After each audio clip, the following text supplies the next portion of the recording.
Iran और America के बीच गहराते सैन्य और कूटनीतिक तनाव की आंच अब भारत की रसोई और डेयरी उद्योग तक पहुंच गई है। एक विशेष रिपोर्ट के अनुसार पश्चिम एशिया में जारी अस्थिरता के कारण भारत में एलपीजी की भारी किल्लत पैदा हो गई है, जिसका सीधा असर आम जनजीवन पर पड़ रहा है। वर्तमान में स्थिति यह है कि कई क्षेत्रों में लोगों को गैस सिलेंडर के लिए लंबी कतारों में खड़ा होना पड़ रहा है और कीमतों में वृद्धि के कारण बाजार में दैनिक उपभोग की वस्तुओं के दाम बढ़ने लगे हैं।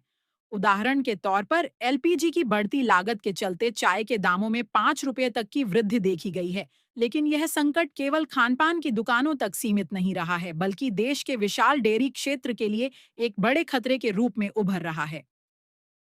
भारत अपनी ऊर्जा जरूरतों, विशेषकर एलपीजी के लिए लगभग 60% तक आयात पर निर्भर है और खाड़ी देशों से होने वाली इस सप्लाई में बाधा आने से घरेलू और औद्योगिक दोनों ही क्षेत्रों में हाहाकार मचा है। डेयरी उद्योग में एलपीजी का महत्व अत्यधिक है, क्योंकि दूध को सुरक्षित रखने के लिए की जाने वाली पाश्चराइजेशन की प्रक्रिया पूरी तरह से उच्च तापमान वाली गैस पर आधारित है। यदि नियमित और पर्याप्त मात्रा में गैस उपलब्ध नहीं होती है, तो दूध के बैक्टीरिया मुक्त होने की प्रक्रिया रुक जाएगी, जिससे दूध बहुत जल्दी खराब होने लगेगा। महाराष्ट्र जैसे राज्यों में डेयरी मालिकों ने पहले ही चेतावनी दे दी है कि गैस की कमी के कारण प्रोसेसिंग और पैकेजिंग के काम में भारी रुकावट आ रही है, जिससे आने वाले समय में दूध की आपूर्ति पूरी तरह ठप हो सकती है। इस संकट का एक अन्य गंभीर पहलू पैकेजिंग उद्योग से जुड़ा है। दूध के पैकेट और कार्टन बनाने वाली अधिकांश फैक्ट्रियां एलपीजी पर ही चलती हैं और गैस की कटौती के कारण इनका उत्पादन बेहद धीमा हो गया है। डेयरी क्षेत्र के बड़े संस्थानों ने स्पष्ट किया है कि उनके पास पैकेजिंग सामग्री का स्टॉक अब केवल कुछ ही दिनों का बचा है और यदि अगले 10 दिनों में आपूर्ति श्रृंखला सामान्य नहीं होती है, तो बाजार में दूध के पैकेट पहुंचाना असंभव हो जाएगा।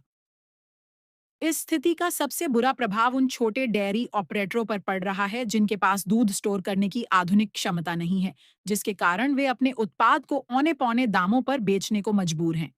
रिपोर्ट में यह भी रेखांकित किया गया है कि भारत अपनी पेट्रोलियम जरूरतों का बड़ा हिस्सा सऊदी अरब और यूएई जैसे देशों से मंगवाता है, लेकिन हॉर्मुज जल्द मरुमध्य में बढ़ते तनाव ने समुद्री व्यापारिक मार्गों को असुरक्षित बना दिया है। हालांकि भारत ने रूस जैसे वैकल्पिक देशों से कच्चा तेल खरीदकर अपनी जरूरतों को किसी तरह संतुलित करने का प्रयास किया है, लेकिन औद्योगिक और कमर्शियल एलपीजी की भारी कमी बनी हुई है।